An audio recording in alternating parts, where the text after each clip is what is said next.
ఏండ్లకు చేరువవుతుంటే ఓ ప్రధానమైన విషయంపై దృష్టి పెట్టాలి. అదేంటంటే పదవీ విరమణ ప్రణాళికను రూపొందించుకోవడం.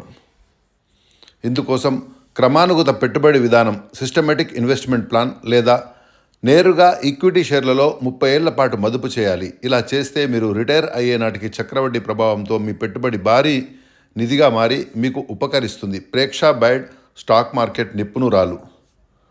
తొలి భారతీయ చిత్రం రాజా హరిశ్చంద్ర నిర్మాణ దర్శకత్వం బాధ్యతలే కాదు, ప్రాసెసింగ్తో పాటు అన్నీ నా చేతులతో చేశాను. ఆ రోజుల్లో ఇతర చిత్ర నిర్మాతల్లాగా పాశ్చాత్య ప్రేక్షకులు నా మనసులో లేరు. భారతీయులకు భారతీయ కథను చెప్పడమే నా ఆశయం. దాదాసాహెబ్ ఫాల్కే. మీరు కార్యాలయంలో వెచ్చించే సమయానికి మీకు డబ్బులు రావు, మీరు సృష్టించే విలువకే ప్రతిఫలం వస్తుంది.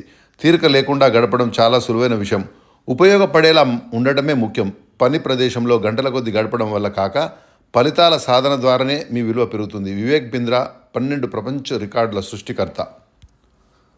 అనేక పండ్ల రసాలతో పోలిస్తే దానిమ్మ పండ్ల రసం ఎంతో ప్రయోజనకరం. ఈ మేరకు ఓ అధ్యయనం తేల్చింది. దాని ప్రకారం ఈ పండ్ల రసంతో రక్తనాళాల్లో పూడికలు 30% తగ్గాయి, రక్తపోటు 12% తగ్గింది, ఎల్డిఎల్ కొవ్వు ఆక్సిడేషన్ 90% వరకు తగ్గుముఖం పట్టింది. అకాల వృద్ధాప్యాన్ని ఎదుర్కొంటున్న వారు కూడా దానిమ్మ పండ్ల వినియోగంతో ఆ సమస్య నుంచి బయటపడొచ్చు. అండ్రూ పనేలా జీవనశైలి సలహాదారుడు.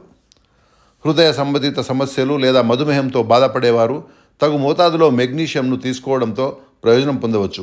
ఎందుకంటే గుండెలయ క్రమబద్ధంగా కొనసాగడానికి మెగ్నీషియం తోడ్పడుతుంది. అలాగే రక్తంలో చక్కెర స్థాయిలను నియంత్రిస్తుంది. పాలకూర, బాదాం గింజలు, జీడిపప్పు, పల్లీలు, డార్క్ చాక్లెట్లు, అవకాడో వంటి వాటి నుంచి మెగ్నీషియం అధికంగా లభిస్తుంది. ఎరిక్ బెర్గో కిటో ఆహార సలహాదారు. మనకు తెలియ